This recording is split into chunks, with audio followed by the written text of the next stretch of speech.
e sou especialista em terapia intensiva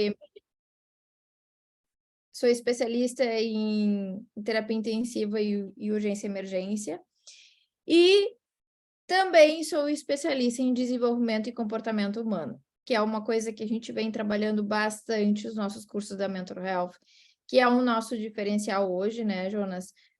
Linkar a habilidade técnica com o comportamento, porque a gente entende que as duas coisas têm que andar juntas, né? Porque uma interfere na outra, e a gente vai falar mais para frente sobre isso. Em todos os aulões a gente sempre fala isso. As duas coisas, ela tem que andar juntas, são competências diferentes, né? Quando a gente fala em habilidade técnica, principalmente, a gente foca muito no currículo, quando a gente é da área da saúde, e esquece um pouco do comportamento, e quando a gente vai se dar por conta, a gente vê que tudo impacta aquilo que a gente faz. E é isso, eu vou compartilhar um pouco das minhas experiências com vocês, e falar um pouquinho aí, nos cases que o Jonas vai trazer, o que a gente pode fazer de diferente em cenários de urgência e emergência e ter uma RCP com qualidade. Vai ser um prazer fazer esse aulão com vocês aí, e acho que é importante que vocês tragam as dúvidas de vocês ali no chat, perguntem, mesmo que a galera que não sabe levantar a mão, porque o Zoom, o aplicativo, tem muita gente que não sabe mexer, e eu vou dizer para vocês que eu aprendi há pouco tempo também. Tem um chatzinho que é um balãozinho lá embaixo, que se vocês forem acessar tanto do computador quanto do celular, vocês podem clicar e descrever ali qualquer dúvida, pergunta, vão perguntando. Lembrando que uma coisa que o Jonas sempre fala, e eu sempre falo nas minhas palestras também, mas essa frase é dele, e que eu adoro, o óbvio tem que ser dito. Então, a dúvida de um pode ser a dúvida de todos, gente. Nenhuma pergunta é bobagem.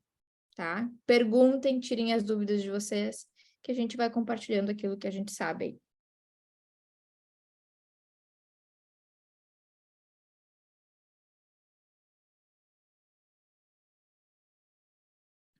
Por favor, Daniel. Alex. Te apresenta aí, por favor, Alex. Depois, na sequência, o Rodrigo, e depois, na sequência, a Maria. Tá. Então tá. Boa noite, pessoal. Tudo certo? Tudo bem? Então, meu nome é Alexander, tenho 30 anos, sou formado em técnico de enfermagem já faz 9 anos.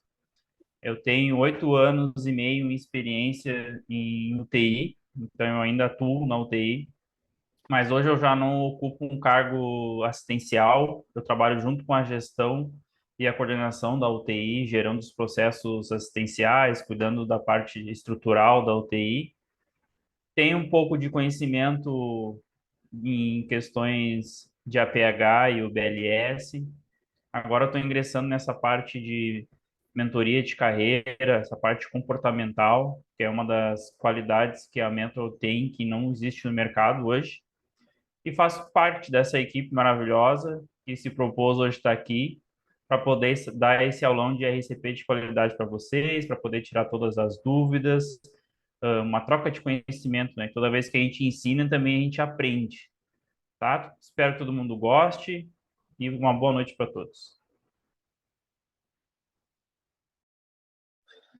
Boa noite, sou o Rodrigo, sou técnico de enfermagem, trabalho há 3 anos, tenho formação em 3 anos, trabalho há 2 anos na unidade de terapia intensiva, certo?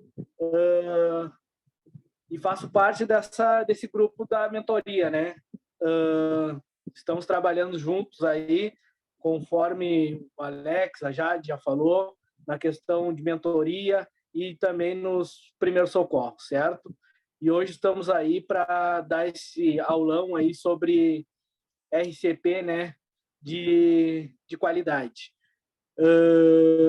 E queremos todos que contribuam, né, com essa noite aí maravilhosa que a gente vai transformar muita gente que não sabe e ter o conhecimento hoje. Certo, pessoal? Muito obrigado por todos estarem aqui e vou passar a bola agora para a Maria.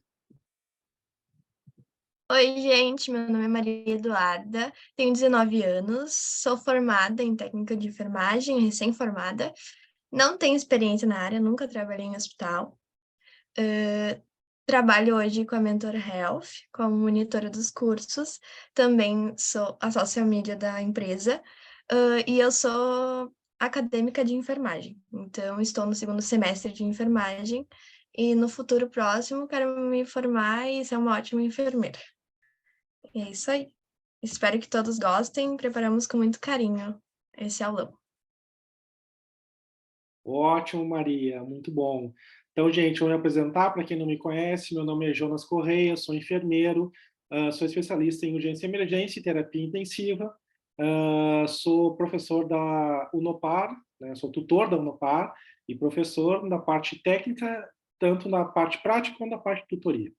Tá? Então, vamos dar início aí, gente, à nossa questão, né, com um case. Né? Então, vai estar o case na tela para vocês, eu vou ler o case, né, para a gente passar, e vou dar umas informações sobre o case, e a gente vai começar a conversar sobre ele. Né? O objetivo é esse. O objetivo é a gente conversar sobre o case e falar sobre técnicas, falar sobre o comportamento, desenvolver, né, esse comportamento versus técnica para a gente chegar a algum ponto de entendimento o que é mais importante, ou se os dois são mais importantes, ou se a técnica é mais importante, ou se o comportamento é mais importante, ou se realmente as coisas precisam caminhar junto. Tá? Então, no primeiro contexto, tá, gente? Eu vou ler o case para vocês. Tá?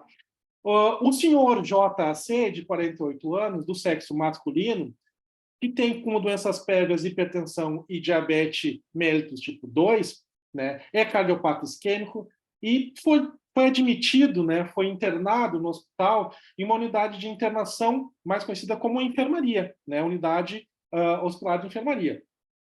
E ele internou lá para realizar um procedimento de revascularização do miocárdio, né, marcado para amanhã. Então, quer dizer que ele internou hoje e foi marcado para amanhã esse procedimento, às 9 horas. Aí, hoje, né, durante o dia, ele se queixou de náuseas, dores no estômago, né? E, ok, o pessoal atendeu o chamado dele aí prontamente, né? Que estava na unidade de internação, o pessoal da unidade de internação atendeu e medicou ele conforme o que tinha ali sobre conduta médica, do médico assistente, medicamentos que foram feitos. Após 2 horas dessa medicação, né, o seu acompanhante saiu do quarto gritando e dizendo que o senhor JAC não estava acordando e também ficou roxo em questões de minutos. Tá? Esse é o nosso case, né, que a gente vai ver o que é mais importante aí, competência técnica ou competência de comportamento. Vou dar algumas informações para a gente começar a conversar sobre isso. Tá? O paciente está na unidade de internação, ele tem um catéter venoso periférico, ou seja, tem um Gelco ou um abocate número 20 no braço direito. Tá? Essa unidade, né, para vocês não entender que essa unidade está fora do contexto, essa unidade de internação ela tem 30 leitos. Tá? O carro de intercorrência dessa unidade é o carro de parada dessa unidade, né, que é onde fica o material. Está no leito, está na frente do leito do paciente. E o contingente do turno que vai atender e vai dar socorro, aí, prestar socorro a essa intercorrência, é composto por 2 ENFOS, 2 enfermeiros, e 8 técnicos de enfermagem. Agora, eu vou conversar com vocês sobre o que aconteceu aí. Eu vou falar um pouquinho, depois passar a palavra para a Jade, e passo a palavra para o Rodrigo e para o Alex, e aí abro para as perguntas de vocês, para a gente ir respondendo. Certo? Então, o que aconteceu aí, gente? É parada, não é parada? Como é que a gente vê se é uma parada? Esse paciente aí, por essa história, diz para vocês que ele está em parada cardiorrespiratória. Como é que vocês vão fazer a confirmação dessa parada cardiorrespiratória? Como é que vocês vão chegar no corredor e gritar, parada! Gente, parada no leito tal. O que a gente tem que fazer até esse contexto, até isso acontecer? Né? Então, quais as ações das pessoas que receberam essa informação e vão ir lá, né, atender? Aí eu vou passar para a Jade conversar um pouquinho sobre essas ações. E aí a gente vai trocando informação. Jade, na sequência, por favor. Abre o microfone.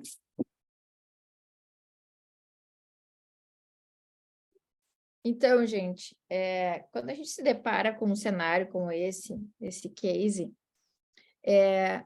qual é a primeira coisa que a gente precisa saber, além da habilidade técnica, que é o quê? Saber conduzir, né? O que eu tenho que identificar, o que eu tenho que ver, ou chamar ajuda, enfim. Quando a gente fala de comportamento, uma das principais coisas que a gente tem que ter para identificar, para sinalizar, para avisar, é o quê? Comunicação. Se a gente não tem uma comunicação efetiva, a gente não consegue nem gritar e pedir ajuda, né? Vamos dizer, nesse case aí, nesse cenário que o Jonas falou. Se eu falo, se eu não tenho uma boa comunicação e eu não consigo nem pedir ajuda, vamos citar aí a parte do equilíbrio emocional, né? Que é o quê? Muitas vezes a gente se depara com situações e cenários em que a gente fica muito nervosa e não sabe o que fazer, ou nervoso. Então, a comunicação é uma competência, o equilíbrio emocional, saber lidar com as nossas emoções, ou com aquilo que a gente sente, os nossos nervosismos, e entender que nós trabalhamos na área da saúde e que precisamos, assim, ó, é crucial, eu diria, tá? O desenvolvimento desses comportamentos. Porque muitas vezes esses comportamentos nos bloqueiam de atitudes que a gente precisa ter agilidade e pensamento crítico. Entendeu? E muitas vezes a gente não tem. Por quê? Porque a gente trava, a gente não sabe o que fazer. E aí a maionese desanda. Que muitas vezes é o que a gente vê, né, guris, na assistência. Da pessoa não saber identificar o que é uma PCR, o que é uma parada cardiorrespiratória, ou não saber identificar o que é uma intercorrência, quando o paciente está te dando sinais, porque o paciente ele vai te dar sinais. Aqui, esse cenário desse case é uma unidade de internação, né?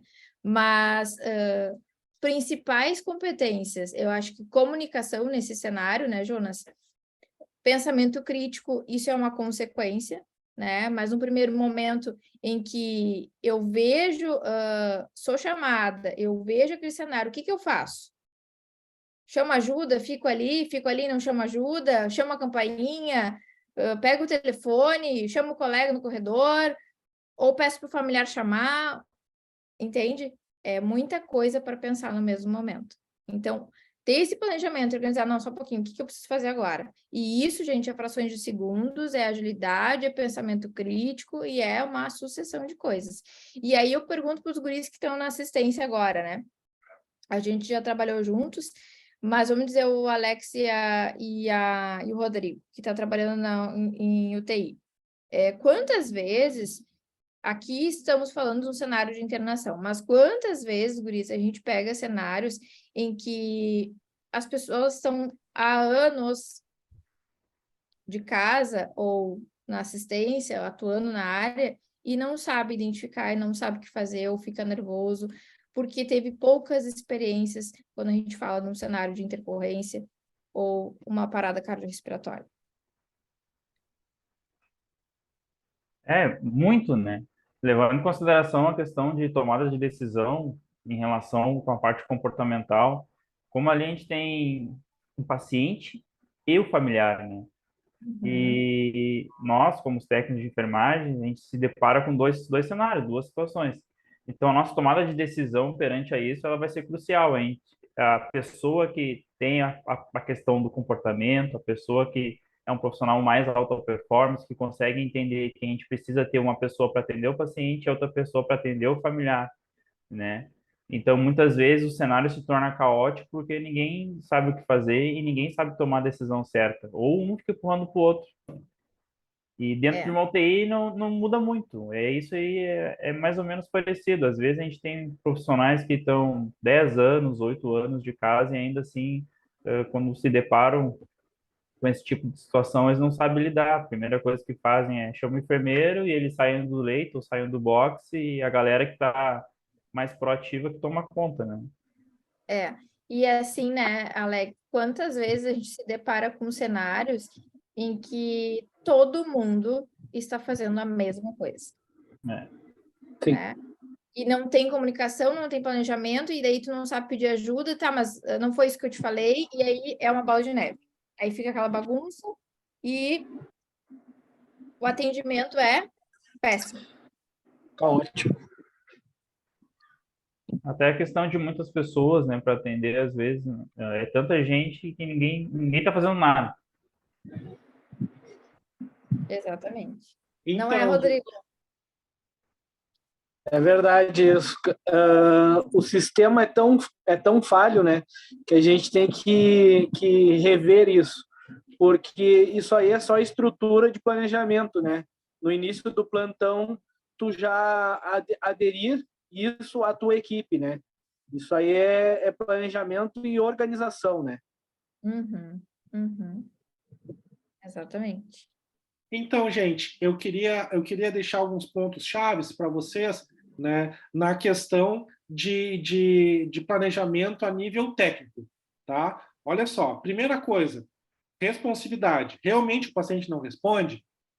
Não, ele não responde. Segundo passo, né, a nível de protocolo, né? Segundo passo, tem pulso? Tem pulso em seio carotídeo? 10 segundos no máximo para ver se tem ou não tem pulso. Né? Não tem pulso, a primeira coisa a ser feita é o quê? Chamar por ajuda. Né? E é chamar por ajuda do colega e também chamar por ajuda médica. Estamos numa unidade de internação e a unidade de internação, como enfermaria, né, o médico ele não é, uma pessoa, não é parte do corpo que fica do corpo de assistência que fica naquela unidade. Ele passa por ali, olha os pacientes, passa a visita e não fica ali. Então, a gente não tem um médico à disposição ali. Então, chamar por um médico ou um time de resposta rápida que tenha no hospital, ou alguém que seja responsável pelas intercorrências, aí depende da instituição, é muito importante. Logo depois disso, nós temos que fazer o que nessa situação? Começar uma manobra de reanimação cardiopulmonar. E aí, gente, como é que a gente faz?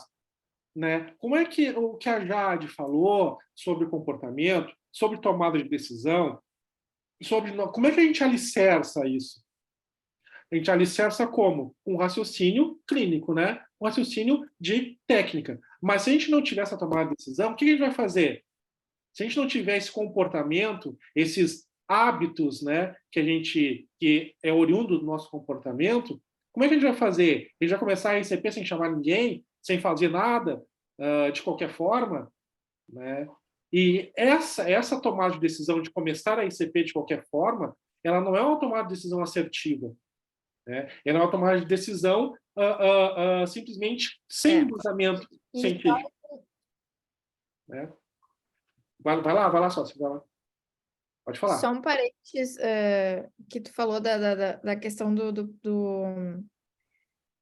da agilidade, né? Eu trago aqui o pensamento crítico. A gente fala muito isso nas aulas, né, Jonas? O pensamento crítico é uma competência. E como é que eu tenho pensamento crítico? É buscando conhecimento, tá? É entendendo da área em que eu tô atuando. Então, digamos aqui que se é um cenário de internação, eu tenho que saber conhecer o paciente que eu tô cuidando, né, gente? Porque muitas vezes a gente não sabe. Né? Então, assim, e saber identificar o que é um sinal, o que são sinais de rebaixamento de sensório, por exemplo, né? Ou possíveis causas de reação que um paciente pode ter em administração de medicamento. Então, a vigília também é um cuidado e o pensamento crítico quando a gente tem que buscar conhecimento na área que a gente está atuando. Quantas paradas cardiorrespiratórias, por exemplo, que eu já presenciei e já escutei também, de profissionais da área da saúde, identificarem que o paciente não responde, está irresponsivo, e começar as manobras de compressão, mas o paciente não estava parado. Né? E por não saberem, por não terem conhecimento, e não saberem o que fazer. Ou eu posso dizer para vocês que eu também já presenciei, tá? Cenários de parada cardiorrespiratória em unidade de internação em que o enfermeiro se escondeu dentro do banheiro, porque ficou nervoso, não sabia o que fazer.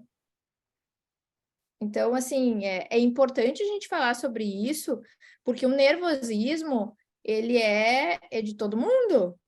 Todos nós temos, só que a gente tem que aprender a lidar com isso, Porque se a gente escolheu essa área da saúde e determinadas áreas, eu diria qualquer uma, porque um paciente ele pode ficar mal a qualquer momento, ele pode rebaixar a qualquer momento, ele pode, qualquer um de nós, né? O que fazer? Pode continuar, sócio. Te interromper. Não, capaz. Esse é o contexto mesmo. A gente ir interrompendo, a gente ir falando, né, sobre o que acontece mesmo. Tá. Meu áudio está travando um pouco. Tá melhor agora? Vocês estão conseguindo me ouvir direitinho? Sim. Tá conseguindo me ouvir direito aí? Sim, Sim? sim. Sim, Beleza. melhorou. Tá bom. Então, gente, o que a gente, na continuidade, tá? Todo o nosso procedimento técnico, né, ele requer embasamento científico, ele requer um conhecimento, tá? Ok, ótimo, né? Até aí não temos novidades, mas tenho que falar para vocês que é necessário a gente ter conhecimento para isso. Atendi muita PCR na minha vida já, tanto no ambiente pré-hospitalar quanto no ambiente intra-hospitalar. Até hoje, quando acontece a PCR, eu ainda tenho um frio na barriga. Por que eu tenho frio na barriga? Porque eu não tenho competência? Porque eu fico nervoso? Não, gente, porque é normal isso. Isso é normal acontecer. Né? Todo mundo tem medo, todo mundo fica nervoso. É normal. O importante é tu saber como tu lidar com isso. E como tu parar, respirar e tomar uma decisão, né, frente àquela situação. Isso é que é importante, é isso que nós temos que desenvolver. Não, só um pouquinho. Respira, para e vai. Né? Então, olha só, eu começar uma compressão, né, sem uma superfície rígida é considerar uma coisa, considerar uma situação ruim, sim ou não?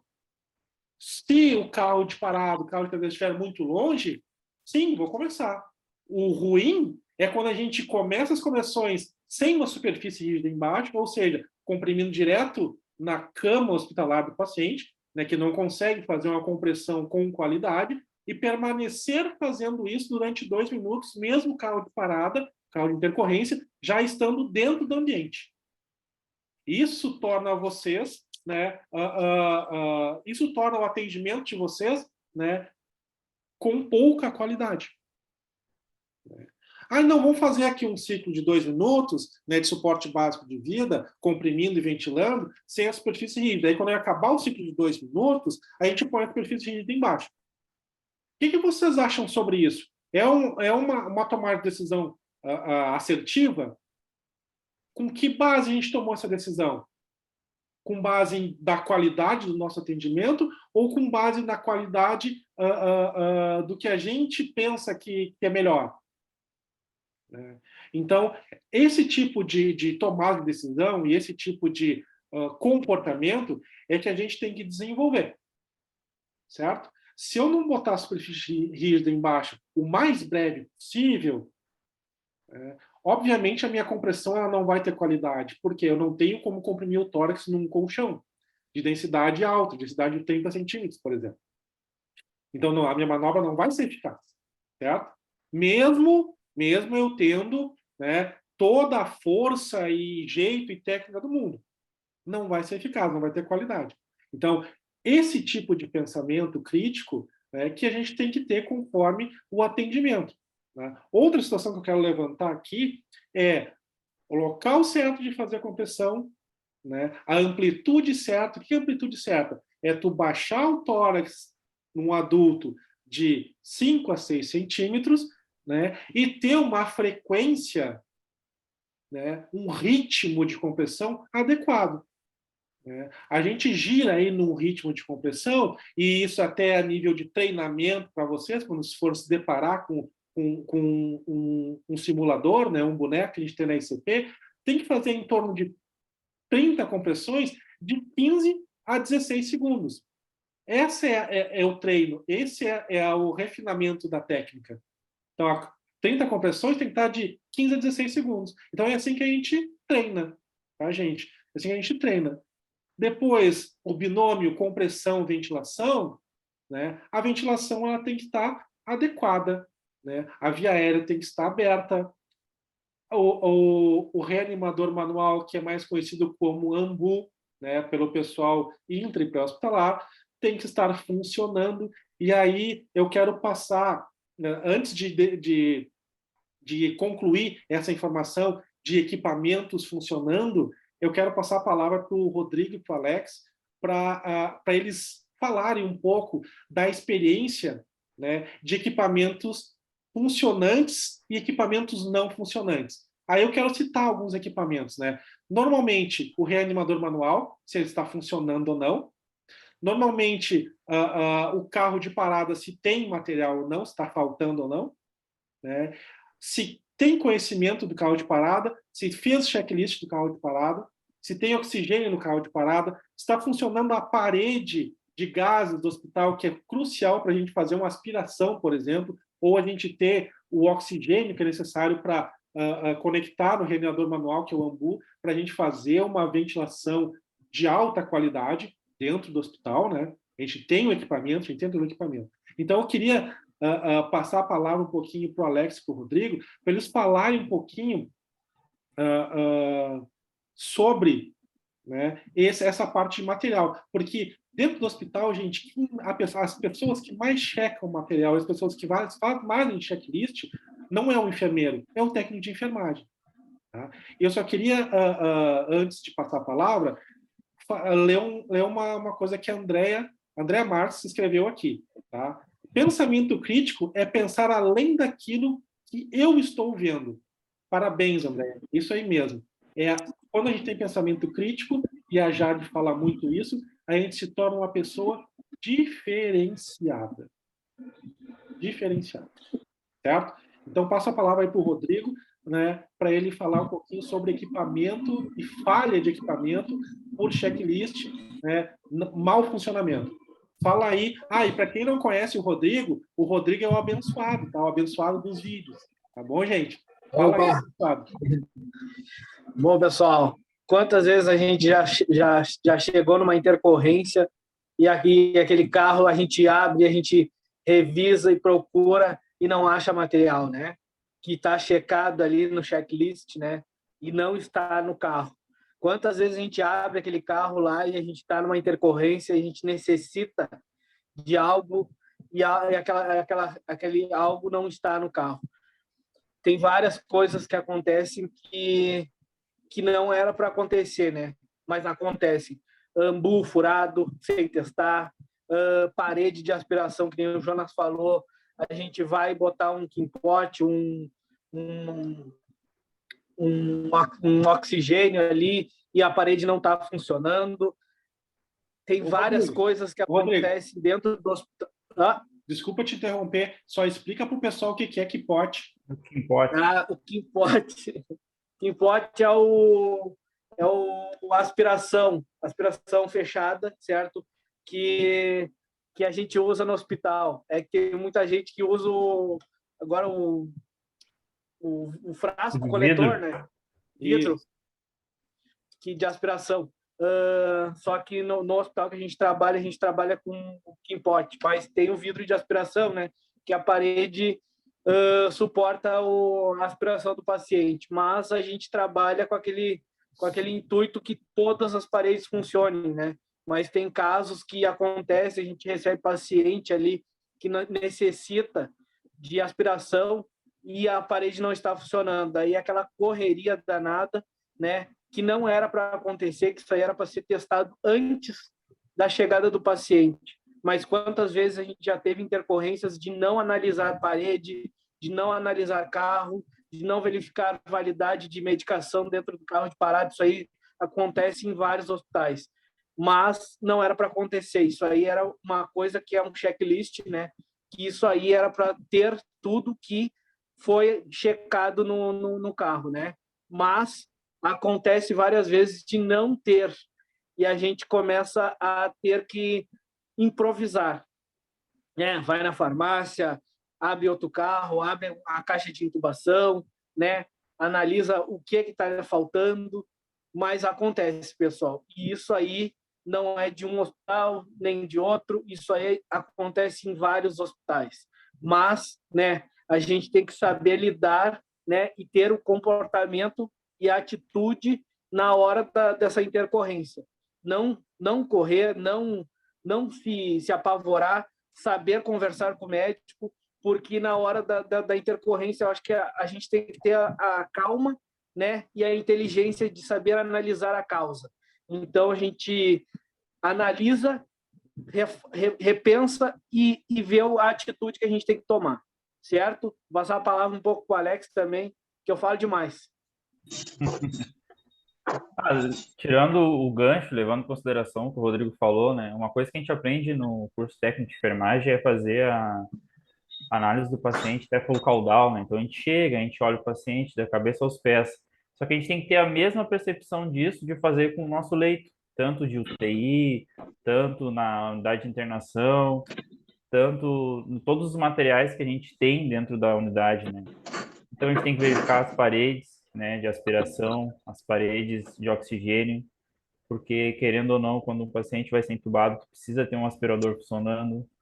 Dentro do carro de parada, o que mais acontece é problema no laringo, né, que é o que a gente usa para poder, que a gente não, que o médico usa para poder entubar o paciente. Então muitas vezes dá problema. O ambu também é uma coisa que às vezes a questão não é nem ele estar estragado, mas ele está mal montado. Então às vezes é um problema de encaixe. Então a gente tem que ter esse olhar crítico, às vezes, em vez de pegar e lá buscar o outro ambu, a gente dá uma olhada, verifica, porque na hora do calor do momento ali, o médico já está um pouco atacado, o enfermeiro também, os seus colegas também, a adrenalina sobe, eles querem subir para cima e fazer massagem. Essa é a folia. Esse é o gosto, né? Ninguém que pensa no resto das outras coisas. A galera só quer subir e massagear, massagear. Se vão aguentar os 2 minutos, não sei. Mas essa é a fome. Então, esse outro olhar crítico das coisas que a gente precisa ter, é isso que a gente precisa treinar mais, né? Quando eu entrei, eu não tinha esse olhar. Para mim, o paciente era importante, o resto era se desse tempo. E não, a gente tem que olhar as duas coisas com a mesma importância, porque teu paciente a qualquer momento pode acontecer uma intercorrência e tu não verificou nada dentro do teu leito e aí o bicho vai pegar. Eu tenho uma coisa para falar sobre o que o abençoado falou sobre a questão de verificar o leito e ver o que testar e ver o que está funcionando, o que está faltando. Eu fui enfermeira educacional, processo, gente, e uma das coisas que eu mais cobrava da galera é os malditos checklists. Né? Os checklists que a gente faz do box, os checklists que a gente faz do carro de parada, e que muitas vezes eu era questionada por que a gente perde tempo fazendo esses checklists? Porque é coisa, né? Ainda mais UTI, tem 300 mil equipamentos, né? E aí eu sempre dizia a mesma coisa, gente.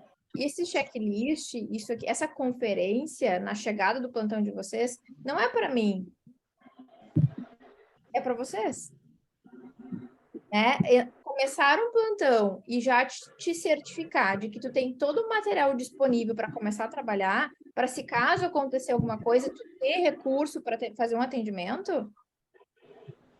E aí a gente entra, né, Jonas? Eu quero que tu fale um pouquinho sobre a segurança de cena, do planejamento e organização, que também é uma das competências de um profissional. Porque quando a gente fala, Jorge, mas como é que eu vou ter planejamento num cenário de PCR? Tu nem pensa nisso. Tu pensa em tudo, gente. Quando tu começa o teu plantão, tu já começa a pensar em tudo, que tudo pode acontecer. Né? E estamos falando nesse primeiro case aí. E eu também trago uma coisa que o Rodrigo falou do carro de parada, né? Quantos profissionais hoje que atuam na área e não conhecem o carro de parada? Né? E aí que dá um chute na hora de uma intercorrência ou na hora de uma PCR, abre a gaveta, não sabe onde é que está as medicação e começa a catar, e onde é que está o material, onde é que está isso, quando vê está faltando, e aí não funciona isso, não funciona aquilo, aí é aquele... Aí busca no outro andar, aí busca na outra UTI, aí busca aqui, busca ali. E aí nada funciona. E aí, Jonas, eu quero que tu traga um pouco dessa segurança de cena, entende? Que é uma coisa que tu sempre fala nos cursos, né? a importância que tem a gente ter organização do ambiente, visualizar o ambiente, porque, como o Alex falou, não é só o paciente, não, é o ambiente inteiro. O que eu tenho de recurso para começar a trabalhar agora e prestar um atendimento se for necessário numa urgência. Exatamente. O Gerson comentou aqui que uma das anotações dele é a segurança de cena. Nós lidamos com segurança de cena muito a nível fora do hospital, né? Mas vou pedir só para quem está com o áudio aberto aí, gente, desligar um pouquinho, está dando interferência aqui conosco. Tá? Para quem está com o áudio aberto, desliga por gentileza. Vou entrar aqui tá um pouquinho para desligar o áudio de vocês.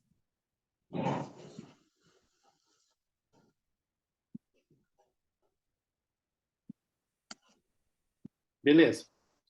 Gente, olha só, segurança de cena está muito relacionado, né, na parte científica, né, na parte técnica, a nível de pré-hospitalar, né? Mas, intra-hospitalar, a gente também faz segurança de cena. Vocês já imaginaram 14 pessoas atendendo uma PCR dentro de um leito? Isso não atenta à nossa segurança? Vocês já imaginaram uma pessoa fazendo compressão, né, nas pontas dos pés, porque não alcança no paciente, ou em cima de uma superfície onde ela pode virar, que não seja uma escada adequada para a gente subir lá no paciente e fazer compressões? Essa adequação tem a ver com segurança. Já imaginaram alguma coisa que está acontecendo, um fio que está no meio de algum equipamento, até mesmo o fio do cardioversor, do desfibrilador, né?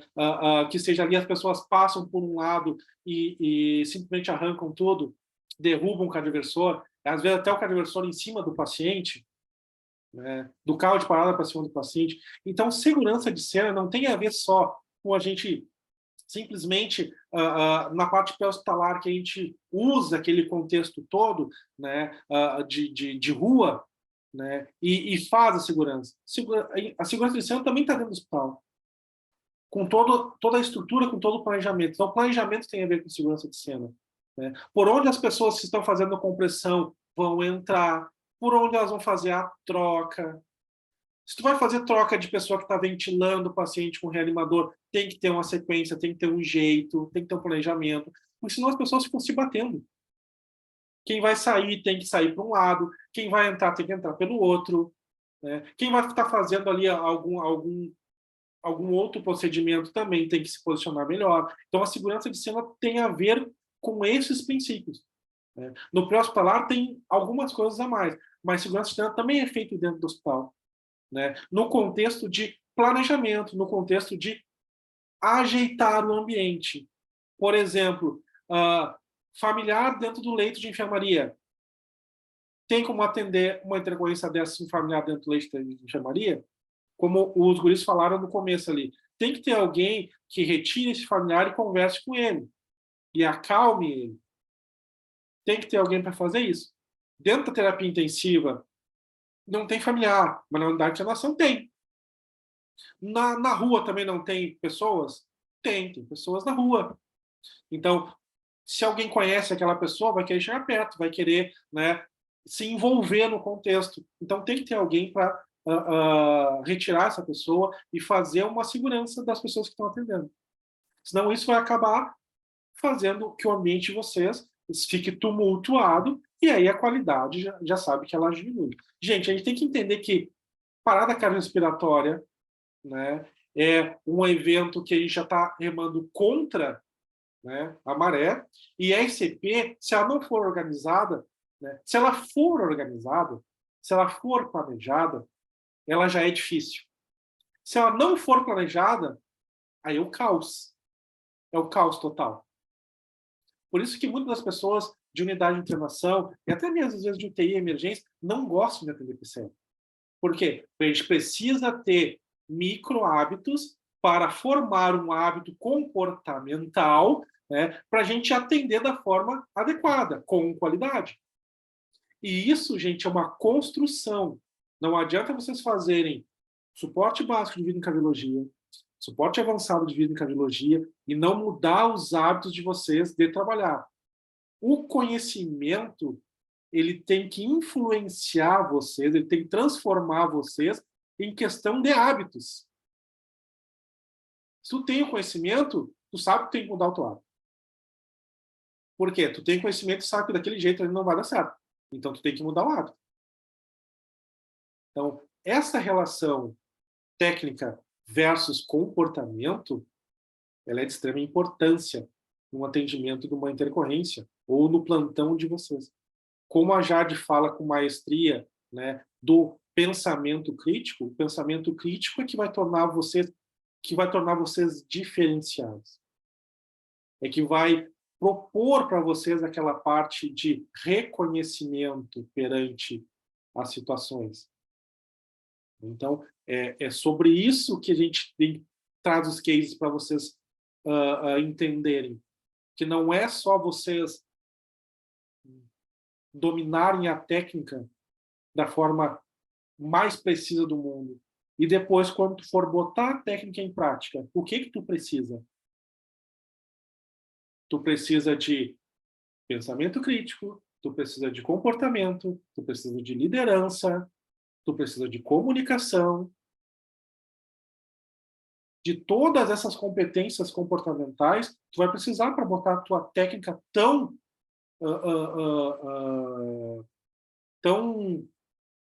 alicerçada, tão bem postada, né, em condições.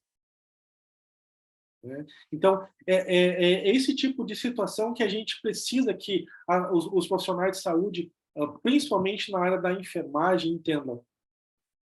Que não é só técnica, tem a ver com comportamento, tem a ver com como a gente se porta frente a uma situação de urgência e emergência, frente a uma situação de risco iminente de vida, como a gente se porta. E isso é um preparo, gente, ninguém nasce com isso. Como também ninguém nasce com a técnica. A gente aprimora, a gente aperfeiçoa as coisas. A gente trabalha em cima disso. Só que a gente não pode trabalhar só técnica. Né? Então, para a gente entender bem o que está acontecendo aí. Tá? Deixa eu só salientar alguma coisinha aqui de técnica de novo.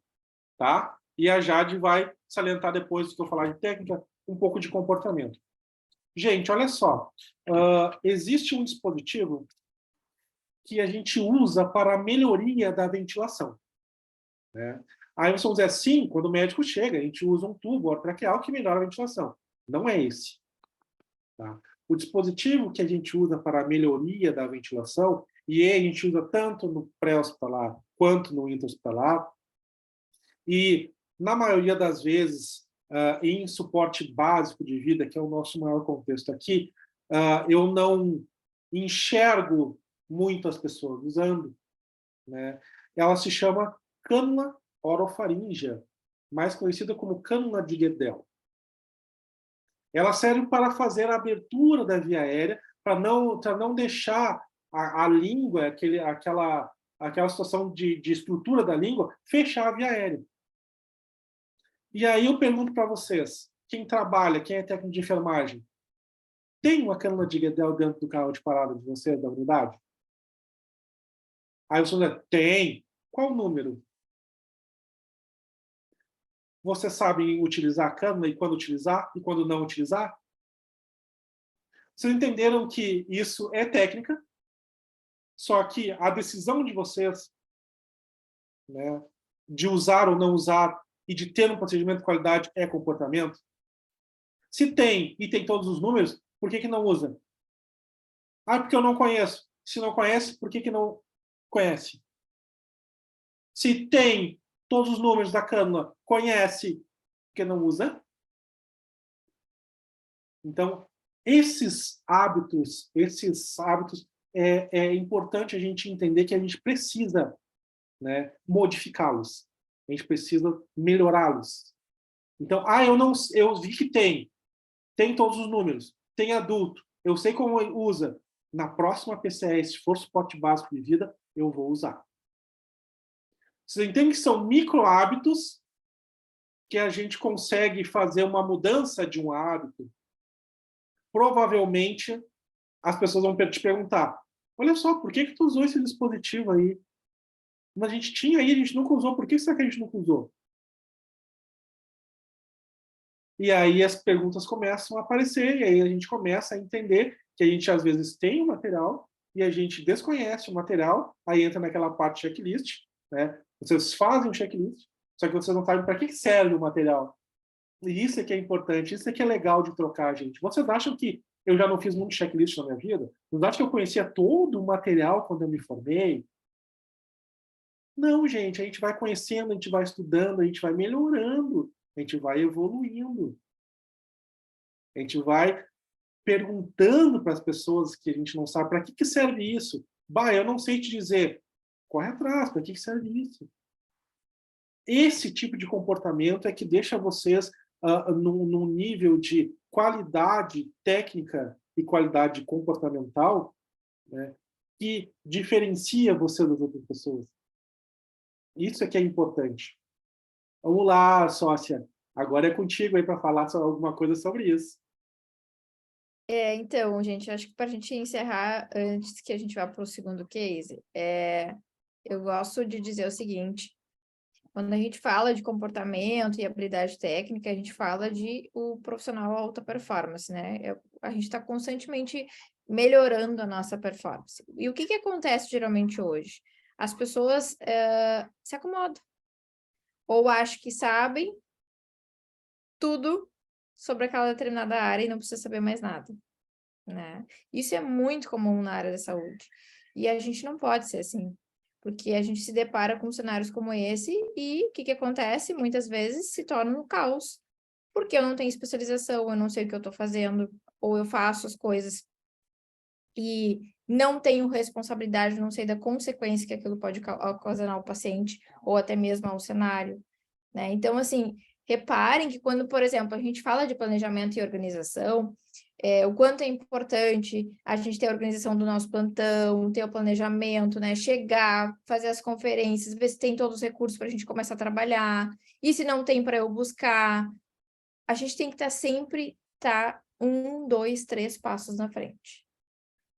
Entende? Então, assim, quando a gente fala de organização e planejamentos, que também é uma das competências que se a gente não tiver, porque é um conjunto de coisas, como o Jonas trouxe, são hábitos que a gente tem que ter, não é só a habilidade de fazer um procedimento e ter a técnica, mas também ter hábitos que vai ajudar a prevenir danos ao meu trabalho, ao que eu estou fazendo e às minhas responsabilidades, consequentemente, ao paciente, né? E aí, quando a gente fala de planejamento e organização, que é o que eu ia falar, olha o quanto isso, que é uma competência, o quanto isso impacta num cenário como esse. Porque imaginem só, se eu sou um profissional que eu não tenho planejamento, eu não tenho organização, eu já começo meu plantão assim, ó, de qualquer jeito, e para mim aquilo não é importante, o que pode acontecer? Eu tenho uma intercorrência no meio do meu plantão, no meio do meu dia, o paciente passar mal, enfim, ter um rebaixamento sensório, evoluir para uma PCR ou não, e quando eu for prestar o atendimento, eu não vou ter os recursos que eu preciso para atender o paciente. E aí, o que vai acontecer muitas vezes? É o enfermeiro que grita, é o técnico que grita, é o médico que grita e surta porque não tem material, porque não tem isso, porque não tem medicação, porque... E aí eu fico como? Né? Aí eu desmotivo, aí eu fico chateada, aí eu choro, muita gente que chora, tem gente que sai correndo, tem gente que fica tenso, né? Então, assim, reparem que, às vezes, uma coisa, um hábito, gente, que a gente tem no trabalho da gente, que isso é uma competência, isso impacta em tudo que a gente for fazer. E quando a gente, ainda mais a nós que não trabalhamos sozinhos, a gente trabalha em equipe. Se a gente não tiver planejamento e organização, isso eu falo para os enfermeiros. É um caos. E é um caos porque eu já vivi isso e se torna um caos. Acho que a gente pode ir para o próximo case, que também tem bastante coisa para falar sobre isso, né? Isso. A gente tem perguntas desse case. Beleza. Eu vou ler a pergunta. Aqui o Tá, pode falar. E a Cristiane, né, perguntou assim: e o paciente? O que aconteceu? Neste caso, o que houve? O paciente, neste caso, Cristiane, ele tem duas situações. Se ele foi realmente planejado o atendimento dele, né, provavelmente ele foi reanimado, provavelmente aconteceu o procedimento de uma forma adequada, né? Eles entraram com suporte básico de vida, posteriormente o médico tenha chego, né? Feito a intubação orotraqueal, procedimento ok, né? Ventilar o paciente, reanimou, e ele foi para a unidade de terapia intensiva como um cuidado pós-PCR, certo? O desfecho, por mais que tenha tido qualidade na ECP, ele tanto pode se tornar positivo quanto negativo, né? Isso depende também do quadro, né, fisiológico de saúde do paciente. Mas a probabilidade de acontecer algo positivo, ela vai depender muito da qualidade do nosso atendimento. E se o nosso atendimento não tiver qualidade, as pessoas não soubessem como detectar uma PCR, não tivesse chamado a ajuda médica precoce, né, e não tivesse feito o suporte básico de vida da forma adequada nesse paciente até o médico chegar, né, e depois ter procedido com os procedimentos que o médico faz, que seria a intubação orotraqueal, né, a monitorização cardíaca, a desfibrilação, se fosse necessária, o ritmo que ele parou, né, todo o procedimento de uma parada cardiorrespiratória, né, provavelmente nós teríamos insucesso. E aí o que acontece com o paciente? Infelizmente, né, por um despreparo da nossa equipe como um todo, da nossa assistência, ela iria a óbito, provavelmente. Então, o que a gente está falando aqui, Cristiane? Que a gente tem muitos resultados positivos e também temos muitos resultados negativos. Mas o que vai influenciar no final? Não é o ter resultado positivo nem ter resultado negativo. É o que realmente o cuidado que tu prestou. Esse cuidado, ele teve realmente qualidade? A partir deste momento, né, é que tu tem o sucesso. Por quê? Fez com qualidade, fez bem feito, foi organizado, foi planejado, foi tudo legal. Se o paciente foi a óbito, bom, enfim, ele não conseguiu resistir. Mas se tu não fez legal e tá ruim, não trabalhou direitinho, não foi legal, não planejou, não fez nada, ele mesmo assim foi a óbito, aí o peso fica na tua consciência. Se ele poderia ou não ter chance de sobrevida. Já de Prestes. Eu quero salientar uma coisa, não sei quantos enfermeiros a gente tem aí na sala, quantos técnicos, quantos acadêmicos e por aí vai. Mas não importa. Mas eu quero salientar uma coisa. Quando a gente fala de pensamento crítico, leiam e observem esse case e pensem o seguinte quando vocês estiverem cuidando de um paciente. É importante que a gente saiba, quando a gente pega plantão, gente, tudo sobre o paciente. A história prévia do paciente, o que ele tem, por que ele está ali, quais os medicamentos que foi feito durante a manhã, durante a tarde, enfim, antes de vocês entrarem e quando vocês entrou. Porque, de repente, um cenário como esse, o paciente podia estar tendo alguma reação medicamentosa, por que não? Né? Isso é o pensamento crítico que a gente fala. É cuidar de um paciente, não só cuidados básicos, né? Não, é cuidado como um todo. É pensamento crítico mesmo, é avaliar o paciente. Tá, mas só um pouquinho. Se o paciente tem hipertenso prévio, tem diabetes prévio também, é cardiopata prévio, né? Qual é a causa disso? Por que ele não está acordando? Claro que muitas vezes, no cenário que vocês vão estar se encontrando ali naquele momento, vai precisar de agilidade de vocês e vocês não vão ter tempo para pensar nisso. E o profissional que deve pensar nisso é o médico, né? Qual é a causa da PCR, qual é a causa da intercorrência e por aí vai. Mas é importante que vocês tenham essa visão, entendeu? Tá, mas o que aconteceu com o paciente? Qual é a história prévia dele? Será que é a patologia que ele tem? Será que é o diagnóstico que ele tem? O que pode ter acontecido? Ou será que foi uma reação medicamentosa? Que um pouco o paciente era alérgico e ele também não sabia, né? Então, é isso, gente. É olhar o paciente como um todo. É isso que nos torna empoderados daquilo que a gente está fazendo. Ó, o Gerson teve uma pergunta. Quantas pessoas seriam ideal para esse case? Quantas pessoas para Para atender? atender? Isso, para atender. Vamos lá, eu vou contar junto com vocês, tá? 2 a 3 pessoas para compressão, uma para ventilação, né? E uma outra posterior para acesso, né? Ou seja, então, de 4 a 5 pessoas seriam necessários para atender este case.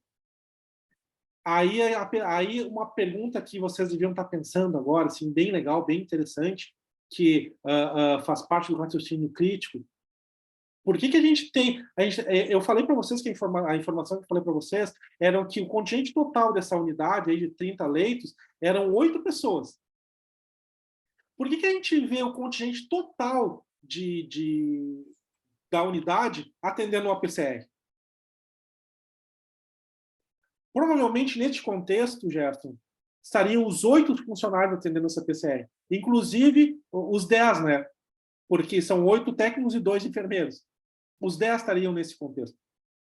Por que a gente tem que ter planejamento e combinações? Porque se os 10 funcionários estivessem atendendo essa intercorrência, e os outros pacientes como ficariam? Né? E os outros pacientes como ficariam? Se chega a acontecer uma coisa com outro paciente, vocês já pararam para pensar se acontecesse 2 atendimentos de urgência, de intercorrência ao mesmo tempo? Como é que ia acontecer? A gente nunca pensa nisso. Isso não vai acontecer no meu plantão. Se há probabilidade, acontecerá. Uma hora ou outra. Então, Gerson, eu vou te falar uma coisa. A gente tem que ter dimensionamento neste contexto, né? E nessa situação, eu acho que de 4 a 5 pessoas resolveriam muito bem essa situação, né? E dariam um apoio precioso para esse paciente. Tá? De 4 a 5 pessoas, tranquilamente, né, resolveriam essa situação. Tá? Sendo que 2 enfermeiros, não, tá, gente? Um enfermeiro só. O outro enfermeiro está dando assistência para o resto dos pacientes. Né? Os outros 3 ou 4 técnicos também estão dando assistência para os outros pacientes. Porque a unidade não para. As coisas não param. O mundo não para quando a gente está atendendo uma PCR. Apesar da gente achar que para, né? Mas não para. As coisas não param de acontecer na tua volta. Tá? Para a gente finalizar, então, mais alguma pergunta, gente, que vocês queiram perguntar sobre esse case, para nós passar para o outro? Vou responder só uma coisa aqui, uma afirmação da Andrea, tá? Por isso, a importância do diagnóstico de enfermagem e também do SAI, que para quem não conhece aí, o SAI é a sistematização da assistência de enfermagem. Tá? Acredito que ajuda muito na intercorrência. Sim, ajuda muito na intercorrência. A gente sabe o que tem prévio do paciente. Tá? Diagnóstico de enfermagem também. São balizadores, né, do nosso paciente. Né? É o que a gente usa, né? É o processo de enfermagem, né, que a gente usa. E dentro desse processo de enfermagem, prescrição, anotação, evolução, né, plano de cuidado e tudo mais. Todo aquele contexto, né, gente? Isso aí. Maria, se alguém perguntar mais aí, me avisa, tá? Vamos passar para o próximo case, né? Para a gente conseguir, pelo menos, falar um pouquinho sobre a parte do pré-hospitalar, né? Falamos bastante do intra-hospitalar, e agora vamos falar um pouquinho do pré. Certo? Vamos lá, gente. Segundo caso. Bora lá, bora para frente. Segundo caso, então, é um caso de atendimento pré-hospitalar. E aí, quando a gente fala de atendimento pré-hospitalar, eu queria dar uma ressaltada só aqui, umas informações, que no atendimento pré-hospitalar, muitas vezes, nós não temos o equipamento necessário, né, conosco para atendimento. Fora os profissionais de pré-hospitalar que chegam na ambulância, essas pessoas têm o equipamento necessário. Não vou entrar no mérito de a ambulância não ter o equipamento necessário. Deveria ter, tá? Mas se não tem, mais uma situação para vocês, né,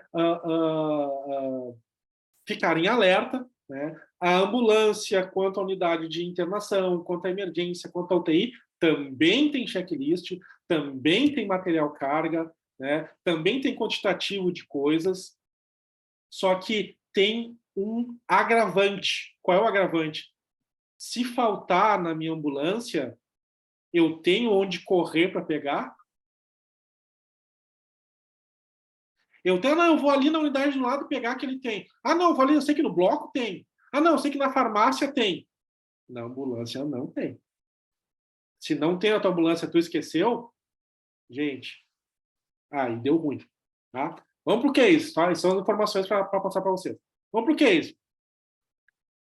Passeando no shopping de Porto Alegre, você observou uma quantidade de pessoas aglomeradas e vai até o local para ver o que está acontecendo. Promoção, estão dando brinde, enfim. Mas a curiosidade é algo do ser humano, né? Então a gente vai lá para ver o que está acontecendo. Ao chegar, visualizou uma pessoa sentada no chão, sentada ao solo, sentada no chão, né?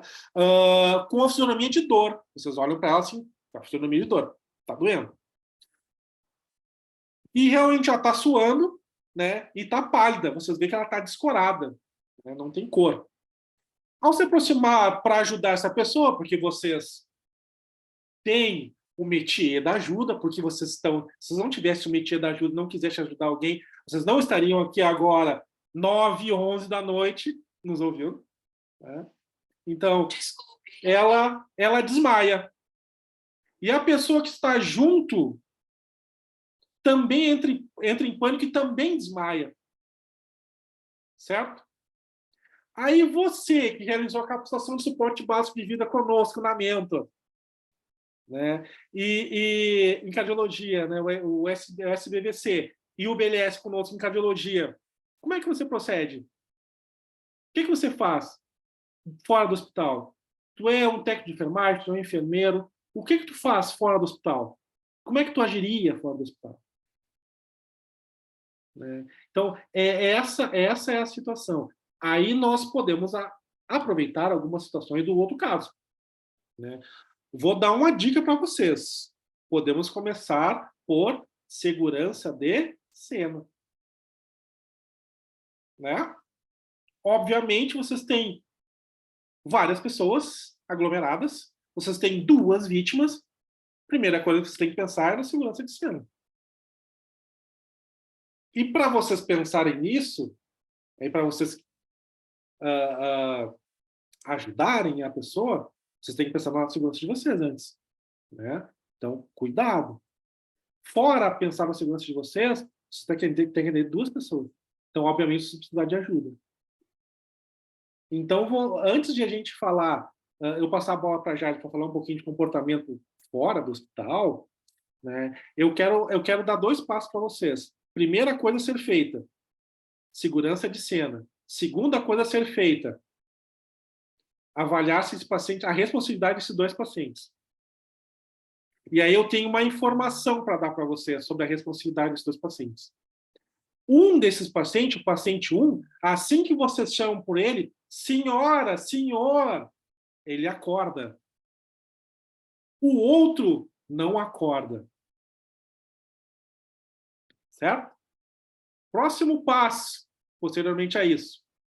Né? O que acorda, vocês obviamente vão, né, botar ele um pouquinho mais para o canto, pedir para alguém cuidar dessa pessoa. Né? E o que não acorda, vocês vão fazer o quê? Checar pulso. Certo? Não tem pulso, imediatamente começam as compressões. Pedir para alguém chamar ajuda e trazer o desfibrilador externo automático. Ai, mas nunca tem em nenhum lugar. E se tiver? Vai ajudar vocês bastante nesse caso. Tá? Muito, vai ajudar vocês muito nesse caso. Então, não esqueçam de pedir o desfibrilador externo automático. Não interessa se tem ou não tem. Isso são hábitos de atendimento de qualidade. Aí, neste contexto, vocês vão levantar a camisa, rasgar a camisa, fazer alguma situação para expor o tórax, vocês veem, para vocês enxergarem onde comprimir e imediatamente começar a compressão. Mas já tem alguém chamando ajuda, vocês já pediram para alguma pessoa chamar o DEA, trazer o DEA, se estiver no local. Provavelmente em shoppings e aeroporto existe DEA. Tá? Então, isso é primordial, tá, gente? Isso é primordial para atendimento. Tá? E agora eu quero que a Jade, neste contexto de técnica que eu falei para vocês, eu quero que a Jade fale um pouquinho sobre comportamento, né, neste contexto de técnica. O que eu acho, tá, gente? Num cenário como esse, uma das coisas que a gente tem que avaliar sempre, atuando onde a gente está como profissional ou numa trajetória, numa jornada acadêmica, seja de técnico, ou seja de enfermagem, ou qualquer outra área na área da saúde, é importante que a gente tenha consciência da responsabilidade que a gente tem sobre as nossas atitudes, sobre os nossos atos. Tá? Porque responsabilidade, para quem não sabe, também é uma competência. Jade, mas é uma coisa óbvia, eu sou um cara responsável. Gente, responsabilidade é muito mais além quando a gente fala da área da saúde. Porque se eu não tenho domínio do que eu estou fazendo, e eu não sei ou não tenho certeza o que fazer e como fazer, eu não me meto a fazer. Posso te ouvir um pouquinho, sócio? Uhum. Ótimo. Gente, não sei não é vergonha. Mas vergonha é eu não sei e acho que sei. Isso é vergonha. Tá? Então, se vocês não se acham capazes para fazer as manobras, ok. Vocês são capazes de fazer o quê? Chamar ajuda. Isso todo mundo é capaz. Ligar por 192 e chamar ajuda. Dizer onde é que está, qual momento, chamar ajuda. Toda pessoa ela tem cognição para fazer isso. Mas eu não tenho. Tem sim. Tem. Tá? Então, a capacidade de fazer manobra, tá? Ela é uma. A capacidade de ajudar, ela é outra. Tá, sócia? Ajuda é uma coisa e responsabilidade, autorresponsabilidade é outra, né, gente? Então, a gente tem que ter essa consciência, sabe? Eu tô preparada, eu não tô? Porque o que acontece muitas vezes na área da enfermagem? Eu faço um curso técnico, eu faço qualquer especialização e eu já acho que eu sou o quê? Super-herói. Né? Eu sei tudo, eu salvo vidas. E não é bem por aí. A gente tem que ter segurança e confiança naquilo que a gente está fazendo. E se a gente não tiver, vamos aprender, vamos aperfeiçoar. Uma dica que eu dou é que, por mais que tu não tenha totalmente 100% de segurança, enfrenta. Porque tu só vai ter segurança quando tu começar a treinar isso. Tá? Mas pelo menos o básico do domínio tu tem que saber o que fazer. Num cenário como esse, por exemplo, quando a gente fala, quando o Jonas traz a segurança do cenário, é importante dizer a organização, né? Porque muitas vezes, num cenário público como esse, tem muita gente, cada um fazendo a mesma coisa, ou ligando por 192, ou gritando, ou isso e aquilo, aí tem familiar junto, daí. E aí, como é que tu organiza esse cenário? Tu, como profissional da área da saúde, como que tu faz isso? Né? Então, assim, esse peso da responsabilidade, eu entro na cena ou não entro na cena? Se eu for para entrar na cena, vai ser para organizar isso. Né? E também pedir ajuda, porque dependendo da situação, ali como são duas pessoas, sozinha eu não vou conseguir. Mas determinar quem que vai me ajudar. Porque eu entendo que um cenário como esse tem 10, 20, 30 pessoas na volta, todo mundo falando ao mesmo tempo, e quem é que vai falar mais alto? Quem é que vai liderar? Quem é que vai organizar? Então, assim, aí a gente também fala da comunicação, que também entra nisso, né, gente? Comunicação entra em tudo, né? E o nervosismo, porque o nervosismo também impacta. Será que eu vou? Será que eu não vou? Será que eu não... Ou vai ou não vai? Ou sabe ou não sabe? Né? Mas pelo menos para fazer um atendimento, encarar isso, o básico tem que saber. E dica que eu dou, tem coisas na vida que a gente só busca aperfeiçoar não só com cursos e especializações, mas também com a prática e vivência. Tem coisas que só vivendo para a gente saber e sentir como é que é, né, sócio? Exatamente, exatamente. Então, isso que eu queria muito passar para vocês, né? É uma vivência, né, de algo pré-hospitalar, é uma tomada de decisão também, tá, gente? Porque essa tomada de decisão que vocês vão ter de ir lá e fazer a manobra, ela tem muito a ver com a parte de pensamento crítico e a parte do conhecimento. Porque vocês sabem que fazer manobra é um binômio compressão-ventilação. Neste contexto, vocês não têm material. Então, vocês vão ventilar? Não vão ventilar? Né? Provavelmente, a decisão de vocês ela vai estar nesse contexto. A decisão de vocês de segurança de cena e de biossegurança, que faz parte do profissional de saúde, do profissional que faz atendimento pré-hospitalar, né? Não só de saúde, mas do que faz também atendimento pré-hospitalar, ele necessita dessa noção de biossegurança. Eu vou fazer ventilação boca a boca nesse paciente, né? Eu vou fazer, eu vou me aventurar a fazer isso. Eu tenho algum dispositivo de segurança para fazer isso, né? A minha decisão é fazer isso, mas aí eu também tenho família, eu tenho alguém me esperando em casa, eu tenho filho e tudo mais. Como é que fica?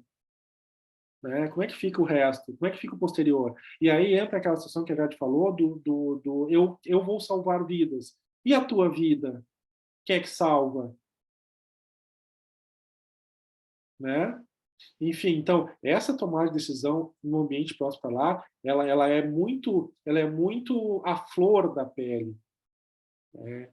É uma decisão, uma decisão errada ou, enfim, tu vai definir ali naquele momento. E essa decisão do momento ali, ela tem que ser alicerçada em alguma coisa, porque senão tu vai cometer algum equívoco, e esse equívoco ele pode ficar muito agressivo, né, a tua segurança, a tua pessoa e tudo mais.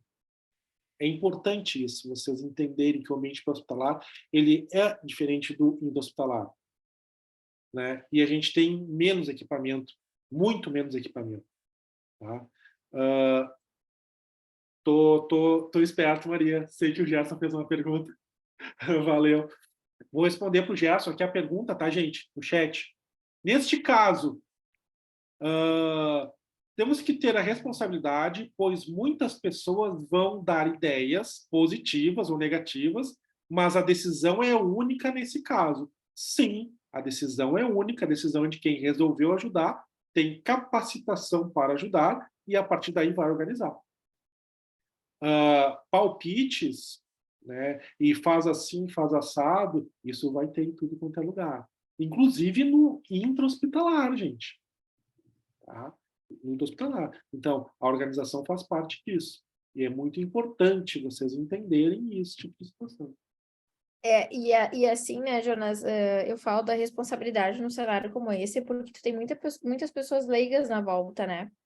E as pessoas entram em desespero muitas vezes, não sabem o que fazer, começa a gritar, daí liga para não sei quem, e aí, né? Aí tem outro filmando, tem outro tirando foto, tem de tudo, né? E aí a responsabilidade de como eu, profissional da saúde, vou atuar naquele momento, o que eu posso fazer para ajudar? Porque muitas vezes eu entro no cenário e só atrapalho. Exato. Né? Então, isso a gente tem que avaliar e tem que perceber isso. Isso é uma coisa que é muito importante a gente linkar, né, comportamento e técnica, e a pergunta agora do comportamento e técnica talvez esteja mais clara para vocês, né, para todos vocês que estão aqui, para essas 36 pessoas, agora 32 pessoas que estão aqui, né, o quão é importante nós desenvolvermos, né, cada vez mais essas duas competências, que são técnicas e comportamento. Que é isso que vai nos tornar profissionais qualificados e vai fazer do nosso atendimento algo qualificado, algo realmente, né, com qualidade, com performance, né? Que geralmente a gente fala alta performance. O que é alta performance? Alta performance é aquela pessoa que tem grande desenvolvimento, ou bastante desenvolvimento, ou está desenvolvendo, porque a gente sempre está desenvolvendo isso, né? Continua desenvolvendo muita parte técnica e muita parte de comportamento. Essa é a pessoa que atinge performance. É isso que hoje em dia nos diferencia um profissional do outro. É quem está mais atento, quem está buscando mais, né, essa aproximação da parte técnica da parte comportamental. Abre o áudio só, se você está com o áudio disso. Quero fazer uma pergunta para os guris, para o Alex e para o Rodrigo. Show!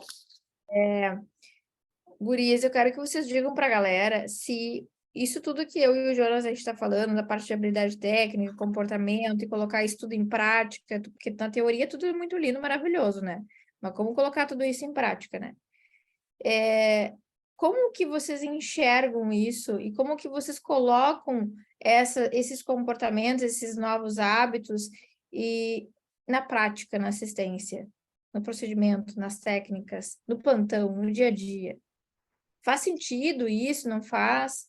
Fala um pouco para a galera sobre isso. Eu acho que quando a gente sai do curso técnico de enfermagem, informado, a gente não tem ideia disso, né? A gente não tem nem a noção de como conciliar essas duas coisas, porque tu sai cheio de fome de querer fazer as coisas que tu aprendeu. E tu entra dentro de uma unidade, que é onde a rotina, principalmente na UTI, que é a minha vivência, né? Ela é muito intensa. Então, o tempo dentro de uma UTI, ele vale muito. Qualquer minuto de distração, qualquer minuto que tu deixa passar alguma coisa, é um tempo que tu perde no final dele. Então, a questão do comportamento com a técnica já começa aí na organização, né? Tu saber te organizar no teu plantão. Tu saber fazer a gestão do tempo no teu plantão. E a questão do comportamento versus técnica dentro de uma UTI, vou dizer assim, principalmente quando acontece uma intercorrência, é tu saber a tua atitude. Se tu vai atender a intercorrência, se tu vai ficar para poder atender os outros pacientes que vão ficar, porque a maioria das vezes é que nem o Jonas disse, a galera toda sai para atender a ocorrência, né? A intercorrência. A galera toda vai lá e os pacientes ficam todos desassistidos. Então, tu tem que ter esse comportamento, essa visão de entender que, bom, a galera toda foi. Então, acho que cabe a mim a ficar para atender os outros, né? E dentro de uma intercorrência, dentro de uma RCP intra-hospitalar, é saber lidar com diversas pessoas que têm diversas opiniões, porque muitas vezes o teu conhecimento não vale do conhecimento do outro. Porque muitas vezes tu sabe da maneira correta que tem que fazer, mas a outra pessoa não te deixa fazer isso também. E saber lidar na tua posição. Se tu tá numa parada e tu tá ali para comprimir, tenha um comportamento de que tu tá ali para isso. Tu tá ali para fazer as compressões. Não te mete numa outra coisa. Não fica dando pitaco na ventilação que o físio ou o técnico está fazendo. Não fica dando pitaco no carrinho, se estão cuidando do horário. Te concentra, cria o teu comportamento, porque tu assumiu aquela posição para fazer as manobras. Se tu tivesse do outro lado, talvez tu não ia gostar dessa situação. Ali, aquele momento ali, é de tentar resgatar o paciente, porque vamos dizer que 60%, 70% de chance dele não viver, ele já tem. Depois, sim, depois que aconteceu tudo, daí vocês conversam, né, com o enfermeiro ou com os colegas. Olha só, galera, a gente tem que fazer diferente. Naquele momento ali, a gente não tem que ficar conversando esse tipo de coisa, se está errado, se está certo, né? Então, eu acho que essa questão comportamental de ser humilde para saber que às vezes tu errou e tu precisa acertar também é muito relevante, né? Eu vou deixar um pouco o Rodrigo falar, que senão eu vou ficar falando aqui um tempão. Abençoado. É isso aí. É isso aí mesmo, Alex. É o feedback, né, que a gente fala do pós-parada, que a gente analisa como foi a parada, analisa como foi o comportamento do grupo, né, diante da parada. Isso aí é a análise crítica, né, do contexto geral. Mas isso aí, na hora da intercorrência, é aquela coisa que tu falou mesmo, é manter a calma, é saber analisar o que tu vai fazer e fazer bem feito, né? Saber se tu vai para o carro de parada, se tu vai para massagem, se tu vai para o MU, se tu vai para medicação, né? Se tu vai ficar cuidando o restante dos pacientes, é saber fazer, porque mesmo que tu fique cuidando do restante do paciente, tu também tem que fazer com qualidade, porque tu tem que rever e cuidar geral, né, dos pacientes que estão ali, conforme orientação, porque se tu não cuidar, pode ser que aconteça também uma outra parada, um tamponamento, sei lá, uma outra coisa, numa intercorrência ali dupla, que isso aí vai gerar mais caos dentro da UTI, certo? E eu acho que isso é importante, tu ter alinhado isso, que nem eu já falei, tu ter um mini round no início do plantão, né? Tu saber estruturar tua equipe, né? Sendo enfermeiro, sendo líder de equipe, tu saber estruturar, né? Antes de iniciar o teu plantão, para tu ter um plantão adequado, né? Tu saber, se acaso acontecer uma intercorrência, tu saber para onde tu vai, tu saber aonde é que tu tem que estar no momento certo, né? Se tu vai ficar no carro, se tu vai ficar na medicação, se tu vai ficar no tempo, se tu vai ficar na massagem, se tu vai ficar no ambu, conferência das paredes, né? Porque caso a gente necessite, isso aí tudo gera questões de comportamento, né? Versus técnica. Então, isso aí é uma coisa que a gente debate muito e a gente tem que analisar muito bem isso, porque isso aí é o nosso futuro, isso é o futuro do paciente, porque ali a gente não está pensando só na vida do paciente, a gente está pensando na vida dele e dos familiares deles que estão na volta, né? Porque uma vida é 1000 vidas atrás, né?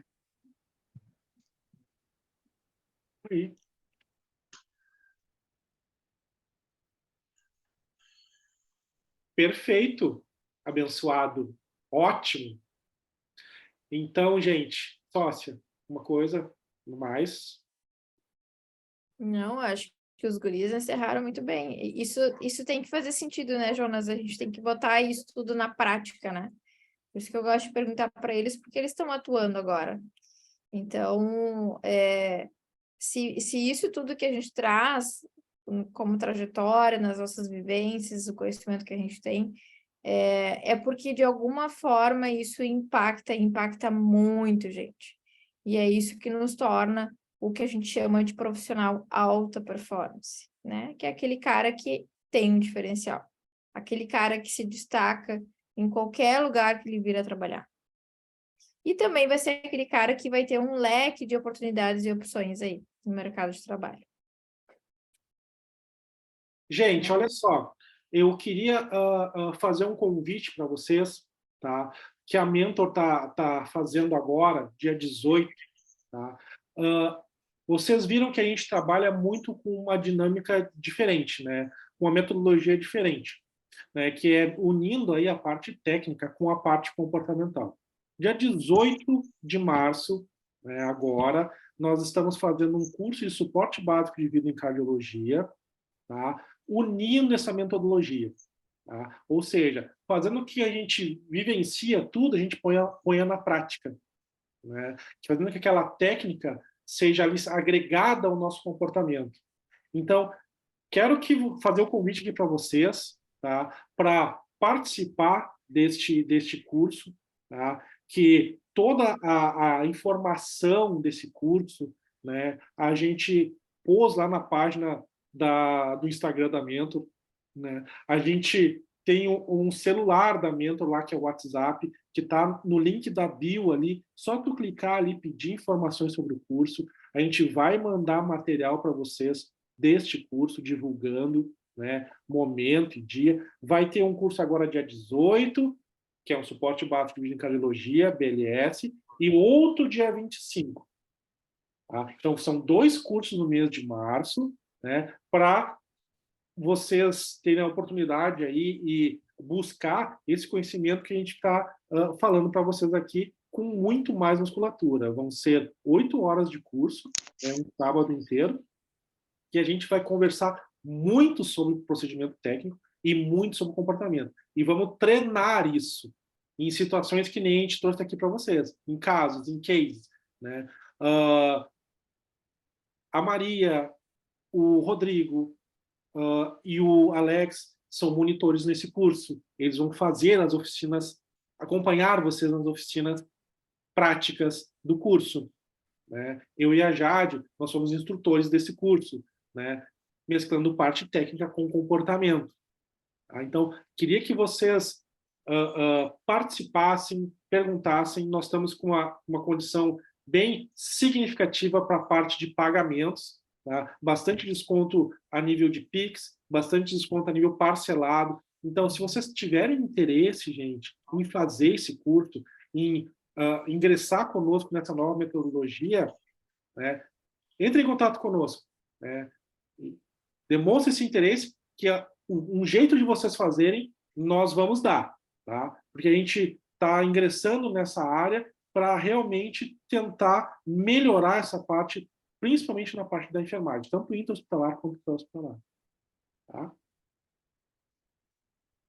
Galera, tem o Gerson e tem a Jéssica também, que são os nossos monitores, que eu estou vendo que estão participando também desse aulão conosco.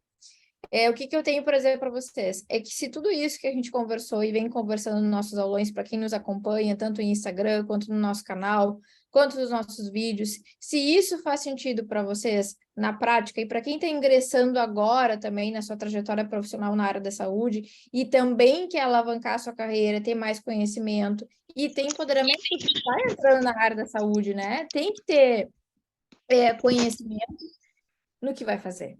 Né? Se isso, tudo que a gente falou, faz sentido para vocês, se eu fosse vocês, não perdi esse curso de sábado, a gente preparou com muito carinho, tá sensacional, é uma imersão de 8 horas, 100% presencial, onde a gente aborda comportamento, tudo isso que a gente falou, a gente aborda a técnica, a gente coloca vocês para praticar, e também vocês vão aprender e compartilhar experiências com a gente. Então, que eu acho que é isso também que é um diferencial nosso, porque a maioria dos cursos hoje, o que acontece? A gente foca sempre na habilidade técnica, no procedimento, na habilidade técnica e esquece do resto. Né? E como que vocês vão colocar tudo isso na prática? É o que eu sempre falo. Na teoria é tudo muito lindo, maravilhoso, beleza, mas como que eu coloco isso na prática num cenário como esse? Então, é isso que a gente quer trazer para vocês, esse diferencial. Então, tem uma novidade. Tem uma novidade que a gente definiu hoje, né, guris e Jonas? Praticamente agora a gente definiu. Exatamente. Para essa galera, que vamos combinar que já é um diferencial, né? Porque vocês estarem aqui, ó, 21h37, de quinta-feira, conosco, de noite, vocês já são diferentes, vocês já têm um diferencial profissional.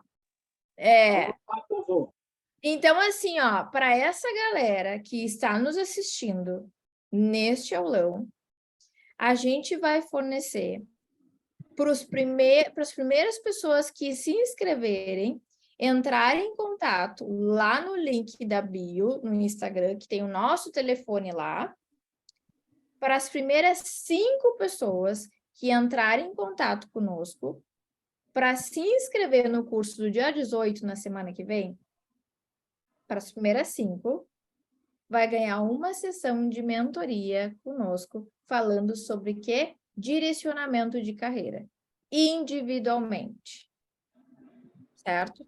Então, para as primeiras 5, se eu fosse vocês, não perdia, porque assim, ó, a gente preparou tanto o curso, gente, com a Marília, eu quero, que eu já tá fazendo mentoria. Ai, ai. Mas assim, ó, gente, se eu fosse vocês, não perdia, tá? Porque além desse curso, tá sensacional.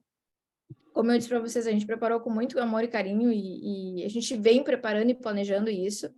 A gente vai abrir mais uma turma dia 25, são vagas limitadas, então tem limite de vaga. Não deixem para a última hora, se vocês têm interesse, já vão, busquem lá. E vocês ganham os primeiros 5 aí, concorrem a uma sessão de mentoria, onde a gente vai direcionar e fazer um breve planejamento de carreira individualmente com cada um de vocês.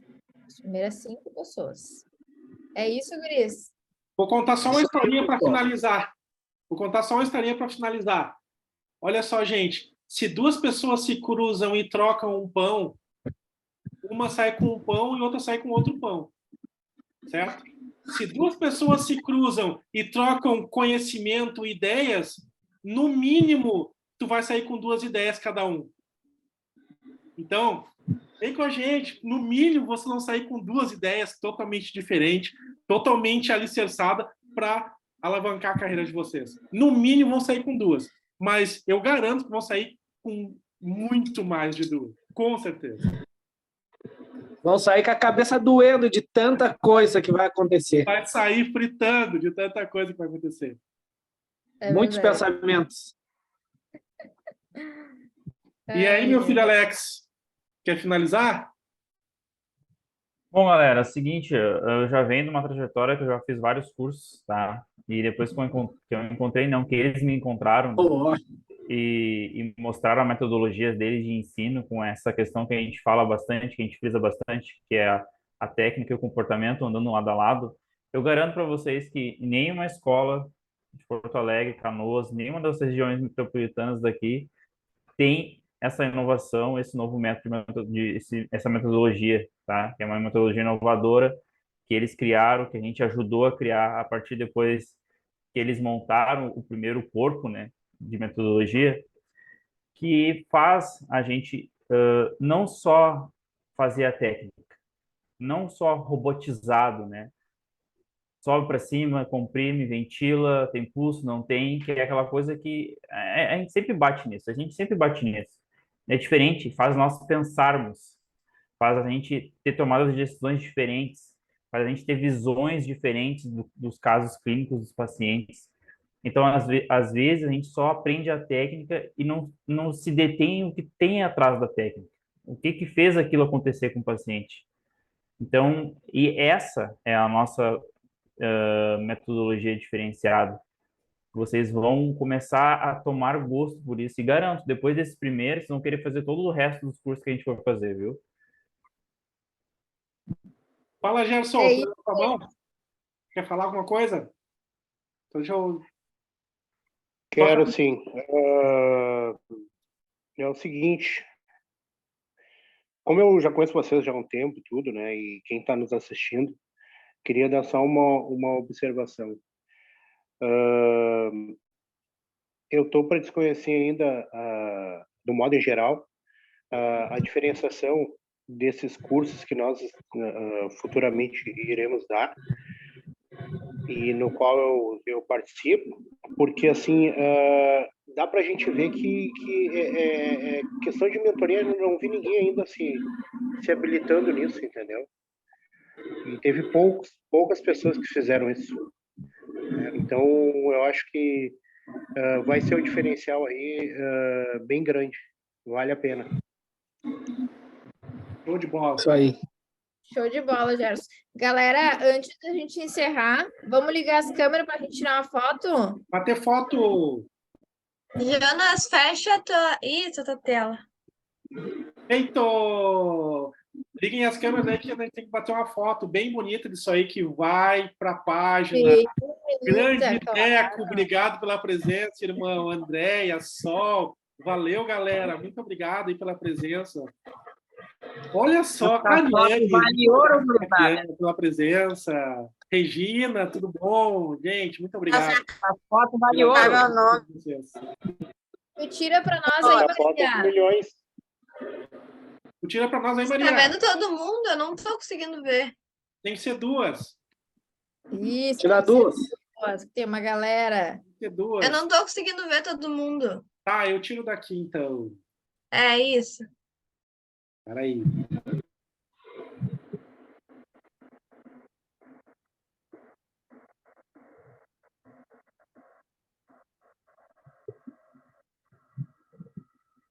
Foto, galera! Olha só, foto! Ei! Um pouquinho, mais uma. Para aí. Mais uma aqui, uma chapa. Para aí, segura. Um pouquinho, mais uma. Segura. Que lindas essas carinhas. Olha só, cara, que beleza. Show de bola. Feitoria, gente, muito obrigado por tudo. Obrigado pela presença de vocês, Ai, meu comando. por ter nos ouvido até agora. Muito obrigado, gente. Valeu mesmo. Tá? Beijo, Parabéns gente. pra- Obrigada parabéns por pra tudo. vocês. E, ó, Obrigada. Muito obrigado, pessoal. Valeu, galera. Valeu a participação. Valeu muito. Tivemos- Beijo. Se vemos no Valeu, curso galera. das 8. Tchau, tchau, galera. Vamos para Valeu. cima. Bora, aprendizados vale muito. Valeu.